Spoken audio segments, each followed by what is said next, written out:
Titre du message, apprenez des morts. La lecture biblique de Matthieu 24 dit qu'ils seront livrés pour être persécutés et mis à mort.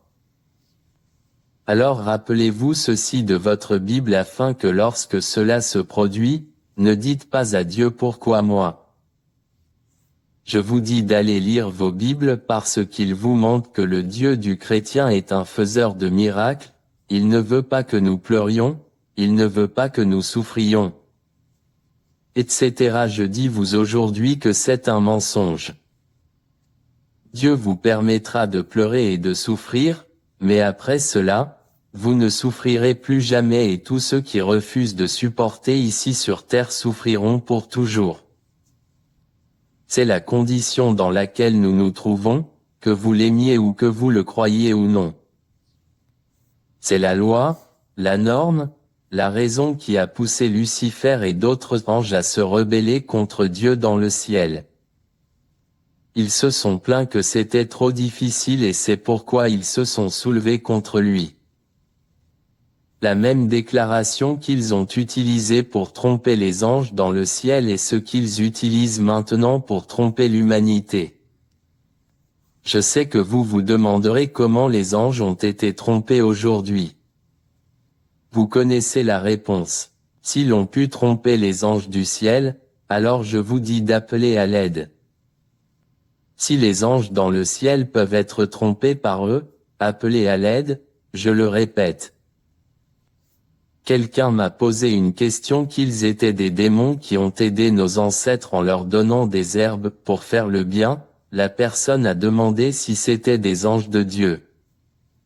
S'ils n'étaient pas des anges de Dieu, pourquoi font-ils le bien? J'ai juste souri. Permettez-moi de donner la réponse aujourd'hui. La plupart des anges qui ont été trompés, ont réalisé plus tard qu'ils avaient été trompés et essaient de faire le bien, peut-être verront-ils la miséricorde. C'est pourquoi vous voyez encore certains d'entre eux faire le bien mais je ne suis pas ici pour répondre s'ils verront la miséricorde ou non. Je ne peux pas répondre à celle-là mais il est trop tard quand ils se sont rendus compte qu'ils ont été trompés, dites-moi allez-vous permettre que la même chose vous arrive? Beaucoup diront que je suis chrétien et que mon Église ne m'a pas dit que c'était un péché. Attention, il y a des gens plus saints que vous. Leur nom est un ange mais ils ont été trompés par les mêmes personnes ou le même parti. Maintenant, c'est à votre tour d'apprendre de ceux qui sont tombés, je dis apprendre de la situation de ceux qui sont tombés, ne tombez pas là où ils sont tombés. Votre chute est peut-être trop dangereux, je suis désolé que mes messages deviennent trop longs ces jours-ci parce que je suis agité. J'ai envie de tout dire, permettez-moi de lire dans la Bible Matthieu 24 dit que vous serez livrés pour être persécutés et mis à mort, et vous serez haïs de toutes les nations. Avez-vous entendu que vous serez détestés par le monde entier et que cela se produit déjà? Comment vont-ils organiser le monde contre nous? Via les réseaux sociaux. À ce moment-là, beaucoup se détourneront de la foi Matthieu 24/8. Soyez prêts à entendre des choses terribles et ne soyez pas surpris de voir une grande église se transformer en clubhouse. Beaucoup diront que je ne savais pas que j'étais dupe, j'ai suivi Jésus pendant toutes ces années. Ce ciel mentionné dans la Bible, je n'y retournerai plus, laissez-moi retourner à mes anciennes habitudes. Lorsque vous voyez de telles choses se produire, c'est Matthieu 24h10 qui se produit. J'ai lu que beaucoup tomberont et se détourneront de la foi et se trahiront et se détesteront, c'est-à-dire ceux qui seront encore debout. Tout le monde, chrétien, avec d'autres religions, haïra ceux qui sont toujours debout pour Jésus-Christ et pourquoi nous haïront-ils?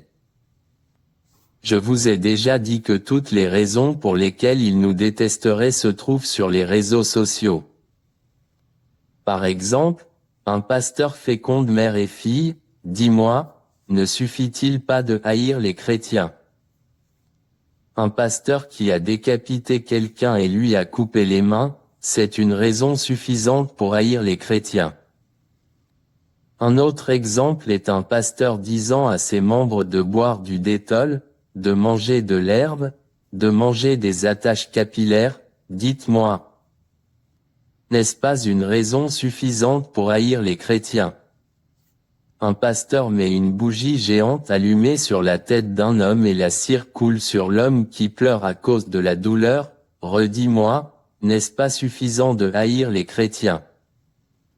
Je vous ai dit que de nombreuses raisons de haïr les chrétiens sont déjà partout.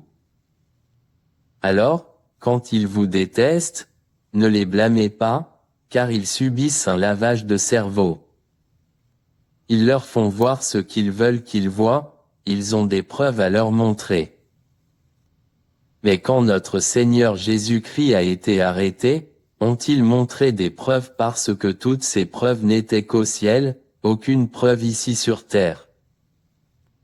Ainsi, le jour où ils vous arrêteront pour avoir appelé le nom de Jésus-Christ, aucun avocat ne vous défendra que mort.